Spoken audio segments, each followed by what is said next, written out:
Hi, Ma'am and Sir. I'm Myrna Carbonell, 32 years old, married to Frederick Carbonell. I have 3 kids, 2 girls and 1 boy.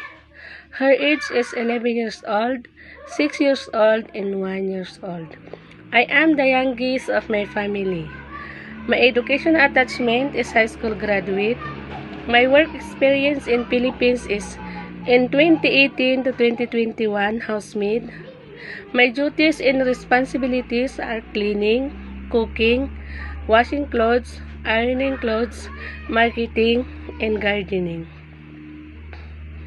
I want to work Hong Kong because Hong Kong is higher salary than Philippines and I will better support my family in Philippines. To my future employer, I hope you select me and you like me.